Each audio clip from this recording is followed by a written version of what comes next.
essa linguagem de Jesus, Mateus 12, 43, 44, 45, o espírito imundo sai do homem, vai para um lugar árido, e depois volta, encontra a casa sozinha, sem nada, limpa, varridas, e de repente vai e busca outros 7 espíritos piores do que aquele, e habitam ali, o estado da pessoa é pior do que antes. Aí já expliquei que o contexto da narrativa ali está falando com o povo de Israel, era judeus, era a geração má daquela época, eram os escribas, os fariseus.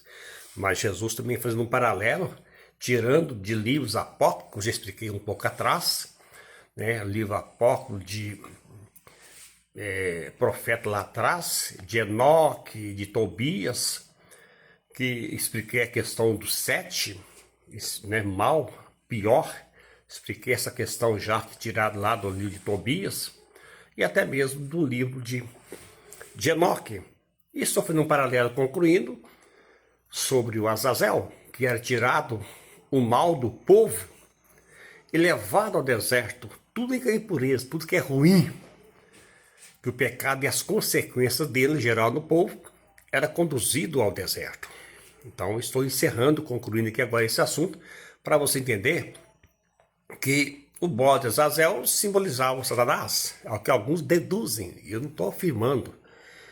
Indo embora com os pecados do ex-povo para bem longe no deserto, essa é uma interpretação comum em alguns contextos teológicos, embora o texto de Levítico 16 não deixa claro isso aí, embora o livro de Tobias, o livro de Enoque, deixe bem claro um paralelo com Mateus 12, 43, 44, 45.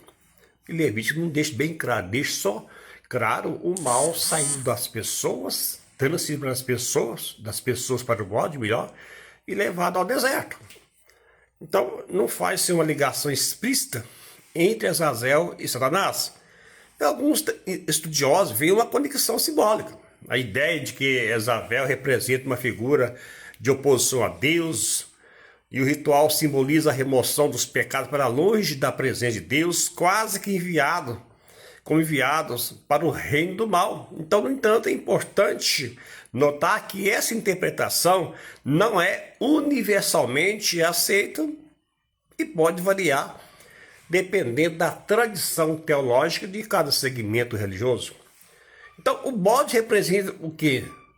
O Salmo fala como o Oriente está longe do Ocidente, assim afasta Deus a transgressão do seu povo. Está lá no Salmo de número 103, Salmo 103, versículo 12. Como o Oriente está longe do Ocidente, assim se afasta de nós as nossas transgressões.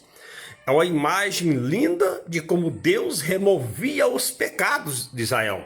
Não apenas geograficamente, mas espiritualmente, criando uma distância enorme entre os judeus e os erros, né, de Deus, contra Deus, e como bode Azazel, que levava os pecados para o deserto, simbolizando essa remoção completa.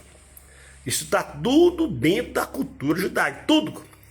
Quem vem abordando essa série não tem nada a ver com a igreja gentil, não tem nada a ver com nós, nada.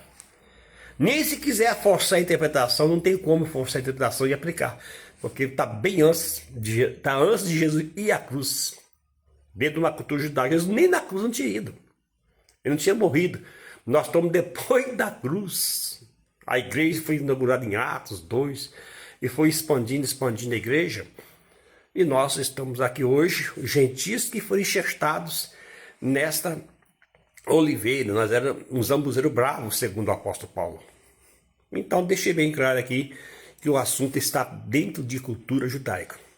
Aquela questão de o espírito imundo sair do homem e entrar lá para o meio do deserto, lugar seco lá, e volta com outros 7 espíritos piores e habitam ali. Tudo cultura judaica, tudo dentro de uma crendice, tudo não é questão de realidade. Deixei bem claro que existiam muitas crendices que funcionavam naquela época como se fosse real e às vezes não eram. Você não sabia disso. Está registrado na Bíblia e você acha que é uma realidade, mas simplesmente crendice daquela época. Então, acho que deixei bem claro que Deus ilumina a sua mente e que revela esse evangelho, revela a realidade da Bíblia para você dentro do contexto cultural, geográfico, linguístico destinatário, se é passado, presente, se é futuro. Deus abençoe vocês.